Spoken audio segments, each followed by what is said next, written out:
Hello, all. How are you? I'm in a little bit different setting today.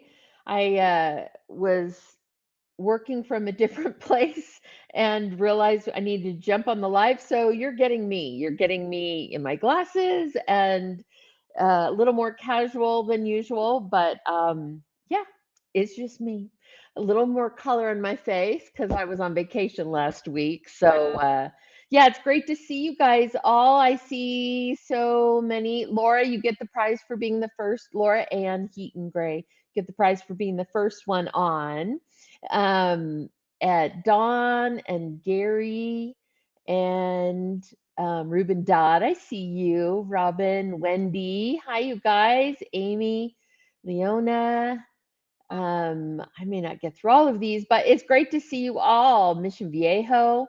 I used to live in Yorba Linda, so I know that area. La Habra, Casey, I know that area well. Um, and yeah, it's so good to see you. And I missed you guys last week. I mean, I was on a cruise, so I I can't say that, I was forlorn because, I was having fun with my sister, but I did miss seeing you. And today you get to see the appearance by Rudy the Wonder Dog because he's sitting here right here with me. This is Rudy, my um he's being feisty. So anyway, that's Rudy. The one that I you hear barking sometimes because he won't he decides that he wants to start talking to me the second that I, hit live. So anyway, he might make an appearance or something. I don't know. Today's a little bit of a let's see what happens. But I'm just excited to be back with you guys. It's so good to see you guys. And yeah, so I had a great holiday, Gary. And a great week. It was just me and my sister, and we're we're very close. In fact, I moved to be closer to her a few years ago, but we don't get much. We're both so busy, we don't get a lot of one-on-one quality time. So being together that full week, it was just great. We laughed, and my our parents loved cruising, and so there was a lot of reminiscing about our parents and times with them and things. So it was a special time. It was a great time being with her, and definitely refreshing. So um, anyway, thank you for giving me that little break and that time off. Um, my neighbor's goats say howdy from Texas. I love it. Oh, okay. So one of the things that came up today when I was working, trying to book some actors for one of the projects that I'm casting, I thought would be worth going over one more time in a little more depth, and then I will get to your questions for sure.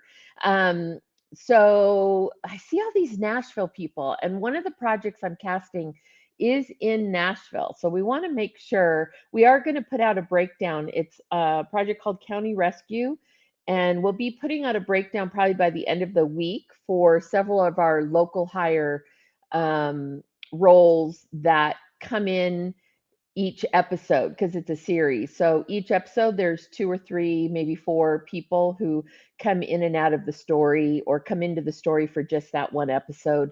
So I want to make sure that you guys know or tell your agents to keep an eye out for it. I will make sure it gets released on Actors Access as well. So just keep an eye out for that later in the week. County Rescue, um, and it'll be all of our local hire Nashville day player roles. Now, if you have a way to work local hire, it's non-union, by the way. That project is non-union.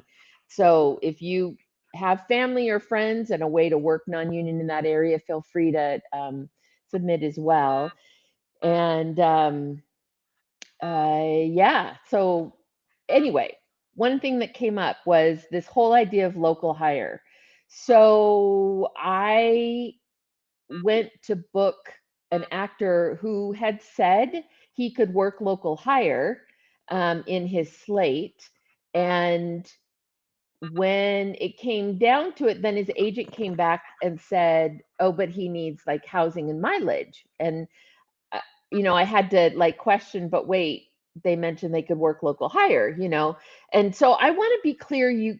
I want to be sure you guys are really clear what it means when you say I can work local hire, because we take that very seriously, and sometimes um, it it's really, really important if our budget is tight or if it's a role that has to be local hire just for budgetary reasons or scheduling reasons. Sometimes it has to be local hire if it works like one day this week. And then, the next week it's 2 days. And then the following week it's only one day. That's awfully hard. You can't house someone for 4 weeks when all they work is one day a week. So roles like that have to be local hire so that someone can just go home and be home and do their other work and things during the time they're not working, and then just show up and shoot on the days that we need them. So sometimes again it is budgetary because we can't afford to fly someone in and house them, and sometimes it's just based on schedule. But either way, when you say, if you say in a slate or a note or any of that, I can be local hire to, I'll use Nashville as the example. What we take that to mean is not only are you either in Nashville or you can get yourself to Nashville, you have a way, you have housing in Nashville, and now whether that's a friend or you're couch surfing or whatever it is, we take that to mean you have a place to stay and we do not need to provide you housing. And it also means you have a way to get to and from the set each day. Local hire is you show up at the set at the time we've told you to show up, and that we don't have to provide anything else for you. We don't have to, have because those are resources, to provide a PA, to provide, a ride to and from a hotel. Say you flew yourself in and you said, oh, but I can work local hire. And you said, I'll fly myself in, I'll put myself up, but you don't have a way to get to and from the set. Well, that means that we have to figure out a PA or someone who can that we can cut loose to come pick you up and travel you to and from set. So again, that's not a local hire. So it's really important that you understand local hire means you show up on set ready to go at the time that at your call time. Okay. So when you say you can be local hire, that is our expectation. Now, on a SAG project, there are certain parameters from SAG that don't, SAG says you can't waive certain rights, one of them being the local hire status on a project. So on a SAG project, there are parameters that make it more difficult if you are not a true local to actually be hired as a local hire. And that can become problematic. So your willingness to say, I can work local hire in a certain city, in Atlanta, in Nashville, whatever, may still not be applicable if we have to show SAG proof that you are in fact a local. The other thing about saying you can work local when you're not actually local, um, if if the production is taking advantage of certain regional incentives, tax incentives, and film incentives, oftentimes you have to prove, you have to show that the actor has a driver's license from that state, has housing from that, like a permanent housing. Which if your parents lived there, if you grew up, let's say you grew up in Atlanta and then you moved to LA, and you're saying, well, I can work in Atlanta as a local because your parents are still there and you can stay with them. You can use their address, which, that typically would qualify in most cases. Um, but you have to be aware it isn't just as simple as you saying, hey, I'll work as a local hire, and then that means you'll get hired as a local hire. Depending on the production, depending on what tax incentives they might be taking advantage of, you may have to have further qualifications than just your willingness. Okay. But going back, but in non union, there aren't those parameters. If you say I can work local hire, then we take you at your word. So again, I just want you to understand when you say, "Hey, I can be um, local hire," you hear a beeping sound. There is no beeping here. That is really weird. Okay. Are you still here? I'm seeing those notes. That is so weird. Okay, let me. Hmm. Well, that's not good. Huh. Okay. And you're still hearing it, right? I think it's just a tech glitch. Yeah, because I don't have a horn here and nobody's honking a horn or beeping a horn. So I'm not quite sure what it is that would be the issue. So maybe it'll be better. Okay, so I'm going to keep going. I'm sorry. I'm sorry. Um, so anyway, when you say you can be local hire, if it's non-union, we can take you at your word as long as you understand what local hire means. You get yourself to set, you show up at your call time, and how you got there and where you came from, we don't know, and it's not an issue of us. The other side of it is a modified local hire. And typically, modified local hire means you're going to either need housing and or mileage to and from.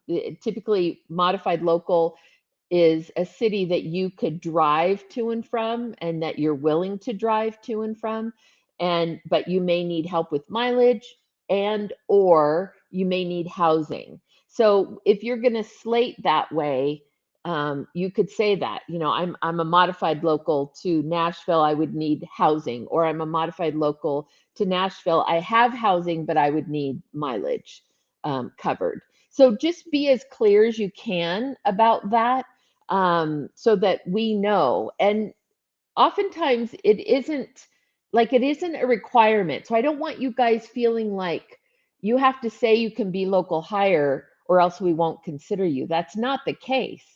But the further along we get in the casting, the more um, the more pressure is put on the budget.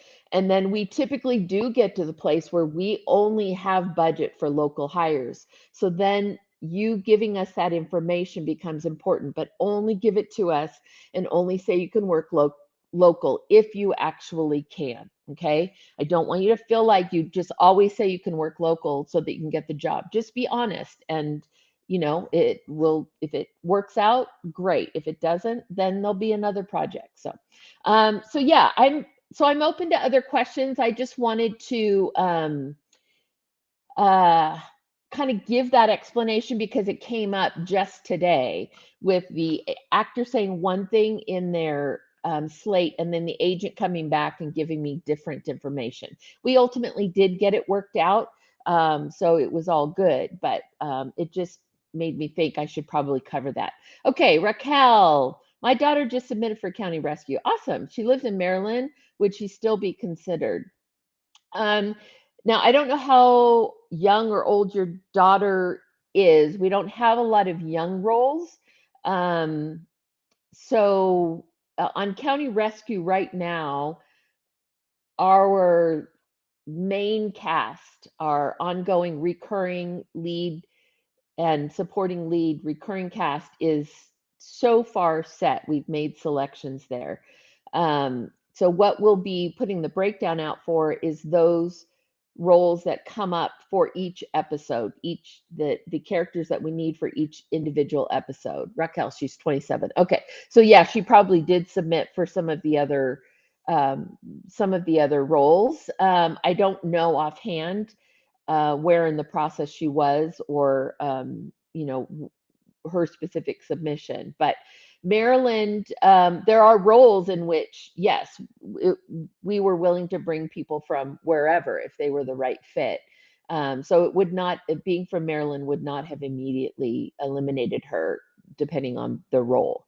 And I'm guessing it would have been one of our main roles because that's what we put the breakdown out for initially. So, is County Rescue a Western? I can ride a horse, English Western or bareback. It is not, Wendy. County Rescue is a story based around some rookie EMTs, and so it's modern day, not a Western. I do a lot of Westerns, but this one is not a Western. But that is good information. And always put that and highlight that as a note if you are submitting for a Western, because oftentimes, not every role, but oftentimes riding a horse is a real advantage.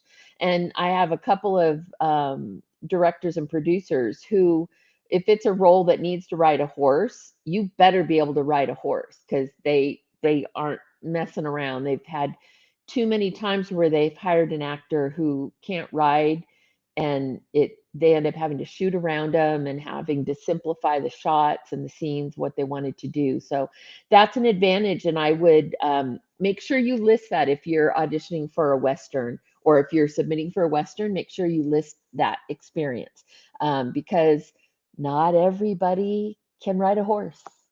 And if you say you can ride a horse, you better be able to ride a horse. Oh, we do get that. We get actors who say, "Oh, yeah, yeah, yeah, I can ride." Or "I haven't ridden in a few years, but I'll brush up. I'm good." And then they get on set and they can't ride. So you guys got to be honest. It does not serve you well to embellish, or I won't say that you're outright lying, although it is a falseness, but oftentimes there's an embellishment of what someone can do or their skill set. And it's really important that you're honest about those things, because it can make a real problem on set if you get there and you're in over your head. I hear about it, and it's bad all the way around. So be honest about your skills, about your special abilities, and the roles that are supposed to be yours will be yours. Don't feel like you have to constantly sort of stretch the truth in order to like get something. I don't think that's the way God is designed for you to get the roles that you're supposed to have. So, okay. Ivy, thank you for all of your advice. You are welcome. I'm collaborating with some other actors to create a short. What film festivals allow teen submissions? You know what? I don't know that I can answer that. I know there's a lot. In fact, there's several that are just teen film festivals, teen filmmakers or younger filmmakers.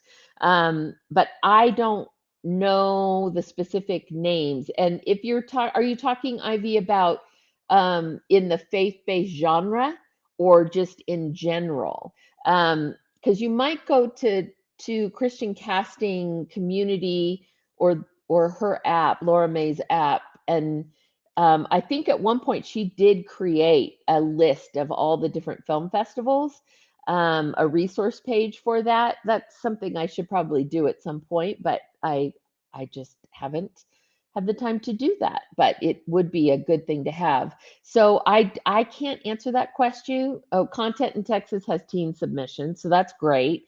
And Christian Worldview has young filmmakers um, submissions for their film festival as well. And I know there's a ton more. In fact, there's several faith oriented young filmmaker festivals.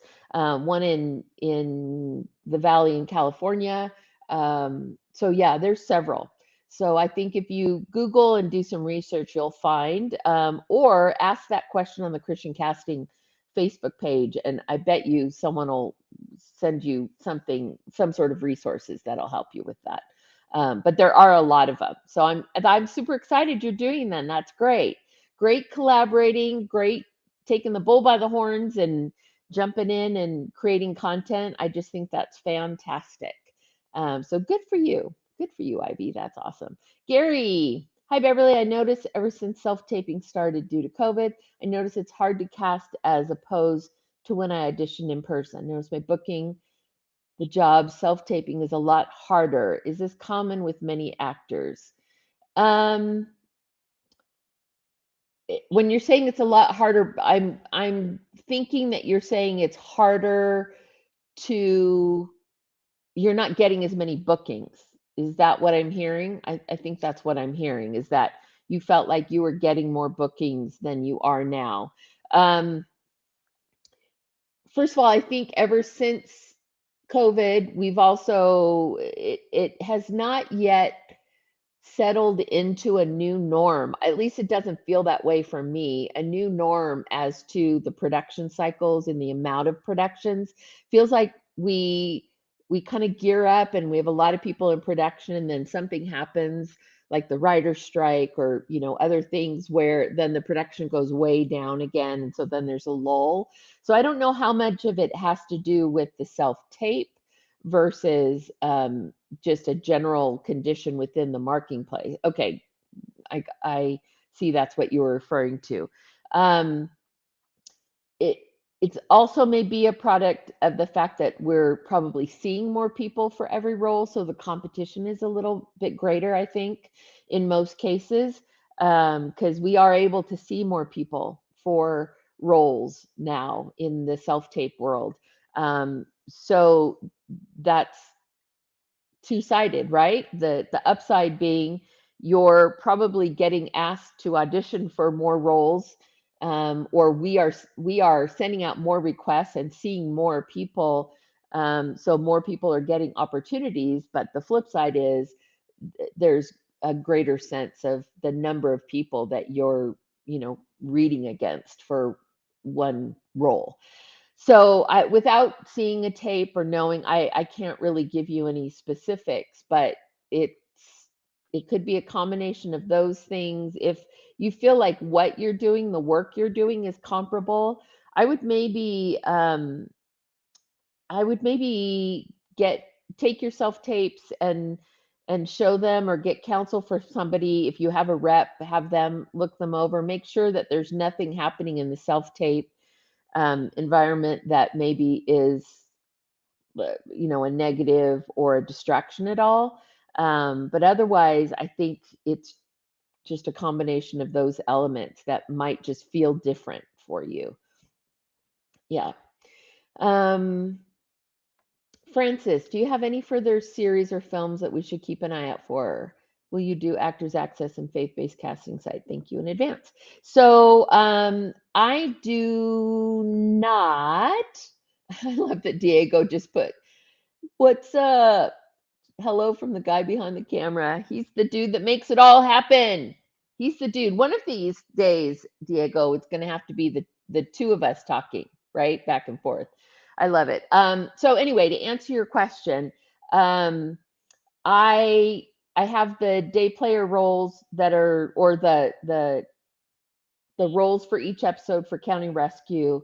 That's the only new breakdown that's going to be going out that I foresee um, for a while, because I'm going to actually be focusing on development on a couple of my own passion projects that I've been working on. And so I'm going to take some time to dedicate to focusing on them for a few weeks. And then I'll let you all know um, when I have a new project coming and new breakdowns out. So I'll try to be really consistent with you um, about I'm looking about making you aware of something that's gone out or a breakdown that's gone out. And typically, I use breakdown services and I use faith-based casting. And you guys on faith-based casting, if you're given the opportunity to go ahead and tape without being asked to tape, meaning when we post on faith-based casting, if we have the sides ready and available, we will post those, which means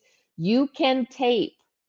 You can take it upon yourself to do your tape. You don't have to wait to be asked. You don't have to wait to be invited. You can go ahead and tape and send in your tape. All of you should be doing that.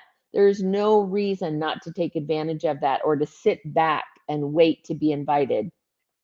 Because on the breakdown in actors services, you have to wait until you're invited to do a self tape. But on faith-based casting, You don't always have to. If the sides are provided, you can go ahead and tape. So you should be just doing that. Take it upon yourself. There's no downside at all, right? You're honing your craft, you're keeping your muscles going, you're keeping the energy going um, for yourself as an actor, and you're turning in an audition, and you never know what'll come from that. So I just want to encourage you that that's something that is unique about faith-based casting. Um, when projects are listed on faith-based casting. Now, not every producer or every casting director makes that option available, but I typically do as long as I have the sides ready and available to post with the project. So just keep that in mind. You guys make sure you're being proactive about that. Um, but yeah, typically I will do breakdown services for sure. And then actors access most of the time. There are times when I don't. If I do not have a lot of time, um, I sometimes won't do actors access just because the volume, I can't get through the volume in a short amount of time if I only have a very, very brief window to get a role cast. So that's typically the only exception to why I wouldn't. So, Donna, if you are auditioning for commercial and you're reading multiple parts, is it okay to read it? Um, I'm thinking you mean, is it okay to be reading your sides and not have them memorized? Um, so typically first of all, I'm not a commercial casting director. I should just say that. So commercials are not my expertise. Um, on the theatrical side, on the film TV side, I don't have an expectation that you be fully off book. Um, on a self-tape situation, I you can post the sides up to where you can glance at them or give yourself bullet points to kind of guide your way to give you reference points to in case to jog your memory in case you have a concern about that, or you can just hold them as long as same thing in an in-person audition. If you were holding your sides, you just needed to make sure you weren't buried in your sides, right? You can't have your face down like this. Um, and you so it's the same thing for a self tape. You can have them and hold them and reference as you needed, but you can't be looking down on them all the time. Um, Actors, I want to make sure you understand that you are being watched and you should be in character and actively participating in the scene, whether it is your line or not. So you can't do an audition where you come alive during your line and then during everyone else's lines, you're looking down, looking at your page. No, that won't work. You're not going to get cast. So that's the only challenge when you're not off book is that you have to know it well enough that you can reference quickly with your eyes or look down, um, but that you are engaged, you're actively listening, you're reacting appropriately, you're with living within the scene, that you are present in the moment of the scene, and you don't go dead when it's not your line. Okay, so yes, use a script, but make sure you're using it the same way you would in an in-person audition. That you aren't just looking down the whole time, because that won't go over well. It won't do well for you. So hopefully that answered it. Um, John, hi John. I recently heard Tom Cruise say in an interview that he never took an acting lesson in his life. What are your thoughts about that? Um, I, my impression of Tom, I don't know him. I haven't worked with him. My impression of Tom though is that he is a voracious learner. So whether he took a class or not, my guess is that he's one of those guys that was always observing and always watching the other actors on the set. And he was learning from them. He was asking questions. He was willing to be sort of mentored by them or glean from them. I mean, the fact that he's a pilot and he has all of these skill sets, does his own stunts, like there's still there's still a hunger. He's still learning. He's still seeking knowledge about his craft. He he is hungry to know more and learn more and do more. Um, so whether he took a formal class or not, for him, as busy as he's been and the amount of people and, tremendous masters that he's worked with, he has had the opportunity to kind of learn on the job. But I think he would probably tell you he's learned from every job that he did. He just happens to keep booking jobs. So I don't know when he would have, yeah, I don't know when he would have had a chance to take a class in the middle there, but I bet you he would tell you he learned a lot from every actor he worked with, every director he worked with, observed, asked questions, was hungry for more knowledge. And I think that's how we should all be. But I still think that being in a class, whatever you need to be doing to be challenging yourself and growing and pushing yourself and getting honest feedback from people. Because that's the other thing about classwork is that you get feedback from people about the work that you're doing. You're not trying to do it all in a vacuum from what your taping room in your home. You're getting people to tell you what they're seeing and the kinds of roles that they're they're seeing as being a really good fit for you. I just think there's real value in that community that comes from a class and the challenge that comes from a class. I don't know that we always challenge ourselves to the degree that someone else who sees our potential can challenge us. It's like working with a trainer, right? If I design my own workout, even though I think I'm really pushing myself, it's nothing compared to when a trainer comes in and says, okay, here's your workout. Man, I'm left 3 times more exhausted. Um, but I'm also realizing I did way more than I thought I was capable of. So I think being in class works the same way. I think it's iron sharpens iron. You're pushed and pulled and stretched in ways that I don't know that you can do for yourself. If that, hopefully that makes sense.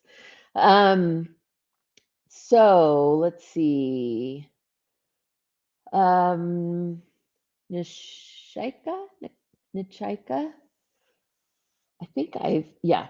Sorry if I think I've gotten your name wrong before, but I think it's beautiful. I just don't know if I'm saying it right. From New York, I love New York. I know you see many self tapes. Do you ever consider an actor for another role if they don't book what they? Oh, absolutely, all the time. We're constantly moving people. And no, I have not answered this already. We're constantly moving people around. What you submit for, uh, well, like I've told you with you guys with The Chosen, we only put a breakdown out for about 12 or 15 roles, when in reality we have 120 to cast.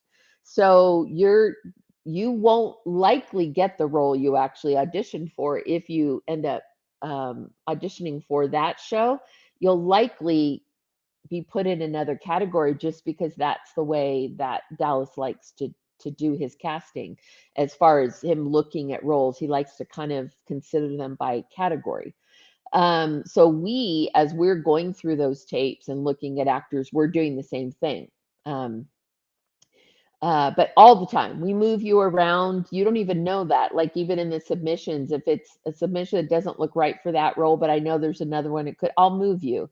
So that's why maybe sometimes you guys will get an audition invite for a role you didn't even submit for. It's because we moved you over. So yeah, we're all about if there's another place we think we could use you, excuse me, we absolutely will move you. And that happens a lot too with once we get the audition and we look at the tape and we think, oh, they're not right for this, or they're a little older than we thought they were. So, but they could fit this role, we'll move it around. So yeah, that happens a lot. It happens a lot. Uh, Baron, it is frowned upon to be your own reader when doing a self tape. Is it frowned upon? Um,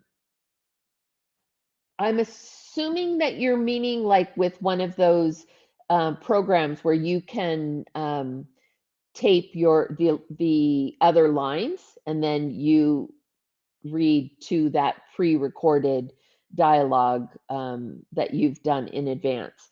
Uh, it's not frowned upon by me. I don't see it as an issue. I know, and I think most casting directors understand what you guys are dealing with on your side too. So we're not, trust me, we've heard some awful readers. I've had little kids be the readers for their mom. I've had, people with a accent so thick that I can't even really understand them, but it's probably the only person that the person had, around to read for them. So trust me, you doing your own pre-recorded dialogue is not going to be the worst thing we've heard. So no, I don't. I know you guys have a challenge in figuring that part out for sure. Do you teach on-camera classes? So I I have in the past. I haven't for a little bit just because my schedule has been so busy with casting. So one of the things that I am also going to be doing and giving some more thought and some more kind of dedicated effort towards is to figure out, because I do love teaching, so figure out if there is a place or a schedule by which I could start to maybe offer that an online version of that. um, so it's possible that I will start doing that because it is actually something I really, really love to do. But I haven't so far just because my schedule hasn't really allowed an ongoing uh, thing like that. But I'm hoping I will. And I'll let you guys know if I end up doing that. I'll certainly will let you know for sure. Do you look at child IMDb when interested in um I mean, I look at most actors' IMDb just because it gives me a one-stop shop to see like who the rep is and what the credits are. Um, but especially with children, if they don't have an IMDb, like that's not a huge deal, depending on the age of the actor. But IMDb is certainly a reference we use a lot. I won't say every single actor, but certainly when we're getting down to um, fine tuning selections, we'll look at IMDb's.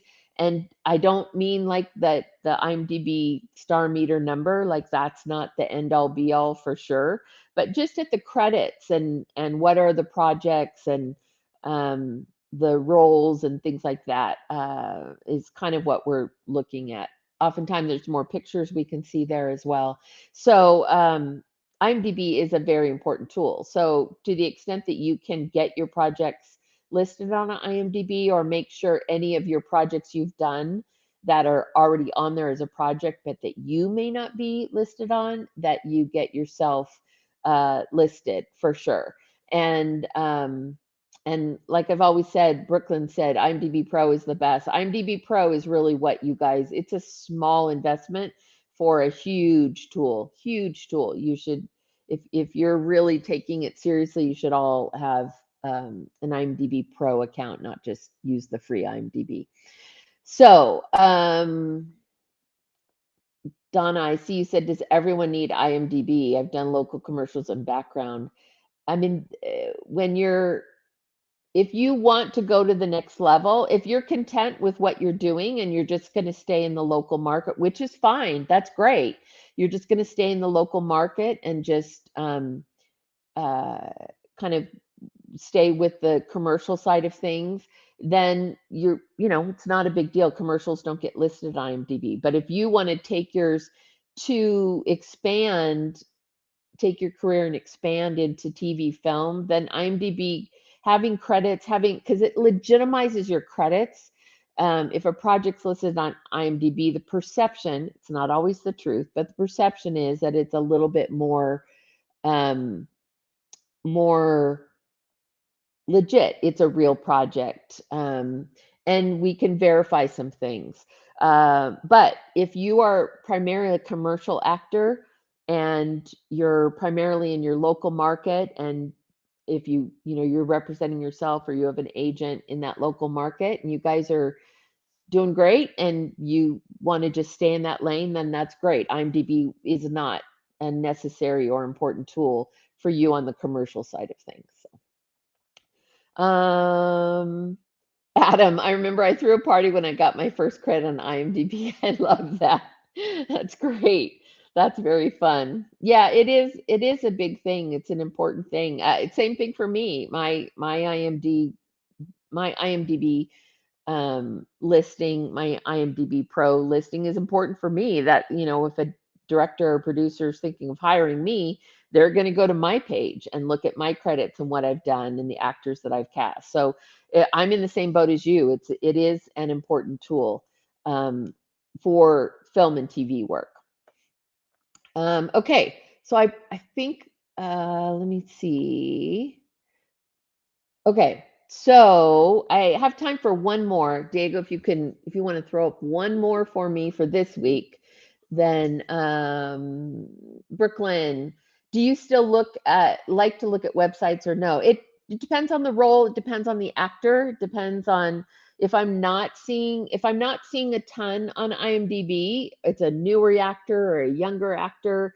Um, or because that can be the case if someone has done a ton of theater, but they haven't maybe done as much TV film, or they're transitioning, or if they've done a lot of like short films and things like that, where those short films don't always get listed on IMDb Pro. So I if I am if I really want to learn more about them, or if I'm really considering them and I'm hungry for some more information or to learn more, I will go to websites. So I don't go to every actor's website because sometimes I don't need to. If your reel is listed on your Actors Access or on your breakdown, profile, and if you have IMDb credits, then I don't always need to go to your website. But my feeling is having a website is never going to hurt you unless you have content that's objectionable. But otherwise, having a website that has more information, that has a bio, that has more pictures or video clips and things that are at your other like your Actors Access profile, it's never going to hurt you. It's only going to help you.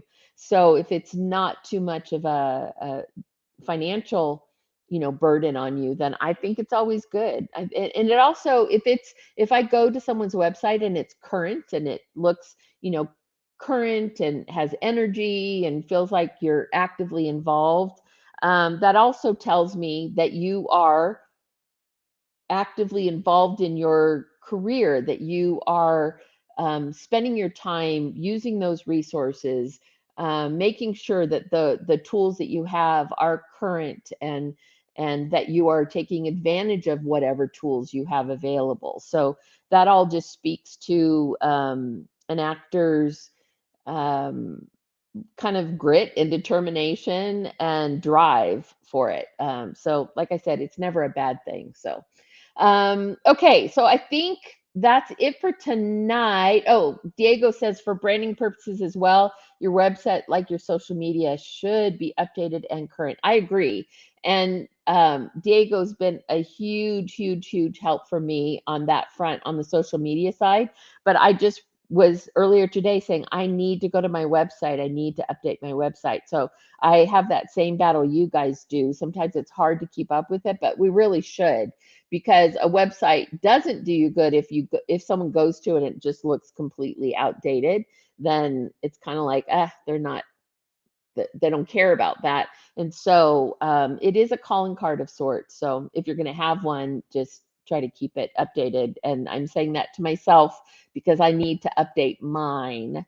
So there's all kinds of things I'm going to be doing during these few weeks that I'm going to pull back on actually actively casting a project so that I can get some other things done that have been on my to-do list for a long time. So anyway, I appreciate you all. Glad to be back with you. Thank you for letting me be in my little more casual setting. We'll be back to the normal setup next week. And Yeah, we'll try to next week give you an idea of maybe some of the special. We have a couple special guests that we're talking about bringing on, and then of course we want to do another monologue night soon. So I'll get with Diego. We'll plan out some dates so you guys have some forewarning, and yeah, we'll just let you know. But appreciate you, and we'll look again back at these questions and try to get to some of them next week. So we'll see you next Tuesday. Appreciate you all. Love you. Have a great evening.